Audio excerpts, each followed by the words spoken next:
first I have to teach you one very important thing. When I come in, I don't say hello, I don't say good afternoon or good evening. I say Assalamu alaikum. As-salam, let's say it. As-salam alaikum.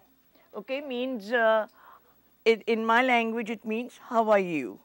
And it just means that, how are you, and may peace be upon you. Okay? Everything I do. And we put camels over there because we have a lot of camels in Pakistan. If you come, you have to ride a camel all up and down. A camel, a donkey, and a horse on the road, okay? So you have to go and see Pakistan. Now, I have to give you a little background. Today, you all are very fortunate. Today is our Independence Day. 14th of August is when we got our independence. We became a little country all by ourselves. And in 1947, so we are just 55 years old. But see, first we were with a bigger country, India. We were with India, and then we got separated, and now this is Pakistan only. And you hear us a lot in the news because we are right next to something called Afghanistan. And the people in Afghanistan, Pakistan, India, and this is China. So we are in the continent of Asia. I'll explain to you the flag. It's green and white. And what do you see on the flag? You see a moon and you see a star. Pakistan, the meaning of Pakistan is a pure, clean place. Pakistan is a pure, clean place, and every time we have the star, it points up that way, and the crescent, and we've got the star. And this shows us that we are a peaceful country, we are a pure, you wouldn't say pure, simple people, peaceful country, and loving people. That's the green and the white denotes, okay? So now, since everyone has got a flag, let's do one thing. When I say Pakistan, you all say Zindabad, okay? Pakistan, Zindabad. Now, Zindabad means long live. Like you say, God bless America, long live America, or hope everything is nice in America. In Pakistan, they'll say, long live Pakistan. So Pakistan, Zindabad. Say Zindabad, Zinda, Zindabad. Okay? Now you got two words. What was that? Assalamu alaikum. And Pakistan, Zindabad. Now all the little kids, like you go to school, you go to kindergarten, they go to school and all, they learn English, but they all have to learn Arabic because their holy book is in Arabic. And everyone reads it. We read it from this side and we go this side. It's opposite of English. In English, you start from this side and you go on the whole line. In Arabic, you start the opposite way. Start from this side and go on this way. And look at how it's written differently. No, it's interesting. It looks like double Dutch. No? And I have a few things. And that's our holy book. It's called the Quran, okay? And all the little kids know how to read it. They may not understand it, but they know how to read it. It is a little rug, but it is a prayer rug. Most of our prayer rugs are like that, different colors, different styles, but we always have some nice design. And this, on my prayer rug, is the Kaaba. We face towards this side, and when we are praying, we lay it on the floor. Now here I will pray from east to north and east, so in that corner. So all I'll do is put it on down and stand over there, cover my head up, and stand and say my prayers. This is the first thing we as Muslims have to learn. And it says, I'll read it in Arabic and then I'll translate it for you. La ilaha illallah Muhammadur Rasulallah. Okay, it says there's only one God but Allah, and Muhammad is his prophet. Pakistani brides look. They're all dressed up and all. Now, normally they wear red, and this is a picture of my own daughter and son-in-law. Okay, they got married 2 years ago in America, but still they got married the traditional way and everything they wanted like back home. So this is a picture of them, and I just brought it to show you all how a bride really looks.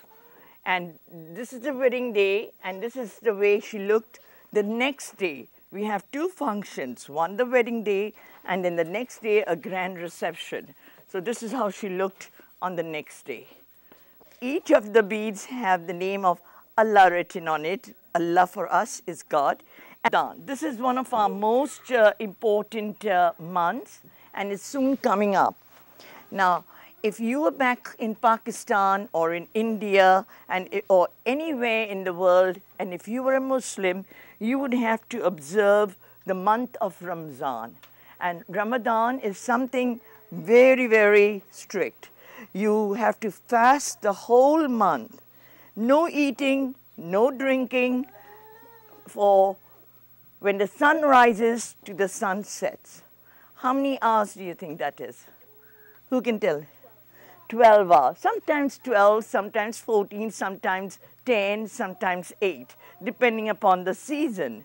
And we change our season because we are in lunar calendar. We go according to the moon. And every month it changes 10 days. So Ramzan is observed all over, and at the end of Ramzan, even here, I go and do my work, but I'm still fasting. Even if it is hot, I don't eat and drink. And even though I'm dying of thirst, I have to keep quiet and eat and drink at sunset. Would you be able to do that? You could try. No, you'd feel hot. But okay, because you are small, you have to be 10, 12 years old before you do it. And since yards are plain material, but when she wraps it around her, she looks very, very graceful and very, very charming. Now, just tuck it in over there and keep tucking. All I do is take one part of it, take it around her, and make her put it over her shoulder. Put it over your shoulder. Okay? And then this section over here, you'll have to come here because you're on my wire. See, I'm not used to it. I even entangled myself. Okay. That's it. I tuck this, and I just pleat it up. Let them see it. I just pleat it up, and we tuck the whole thing in. Yeah.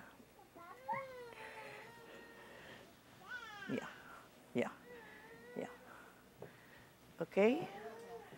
And okay, look at this. Turn around. You can try walking. We give her a little pleat so that she has place to walk. That's what John told me to do. Isn't that nice? That's beautiful. She can put it around her. Now, it doesn't matter whether you're a thin, fat, plump, anything. It's still, you look graceful. You still look beautiful. Oh, yes. And we both can stand up. See, mine is the green one, hers is the red one. And we can both do a little Indian dance for you. just a little, okay? Parhoge, likhoge, banoge, nawab, kheloge, kudoge, banoge, kharab. Okay? Isn't that nice? Now, what's your name? Please. Okay, now I'm going to make her sit down. Now, suppose she's a bride, okay? I'm going to make her sit down, and she's supposed to be sitting down. And naturally, she's got her own scarf over it, but we'll pretend that she's the bride, and this is how I have to, oh, I forgot to tell you, in Pakistan, men are separate in one room, women are separate in the other room. And only the end of the everything, the the bridegroom is allowed to come in to see the bride for the first time as a bride. So she's all covered, all her relatives are standing around her, and I'm going to ask you to just bear with me for a minute. See, she's all covered up. And then he comes here and he puts the veil up and he doesn't see her directly. There's a big mirror here and he sees her face for the first time in the mirror, and then he sees her. And actually she's the most beautiful that day because she's all dressed up, she's wearing tons of jewelry and all, and it's very nice. So this is very heavy, isn't it? Yeah. And you'll feel nice and warm. But this is, the heavier the better. Now, since she's all dressed up, I'm going to ask her to help me serve you all. Don't eat, they're not supposed to be eating here, no? No, but you can take what you want and eat it when you leave the library, okay? So she's going to serve you the sweets. Now she's not a bride, she's just one of the guests.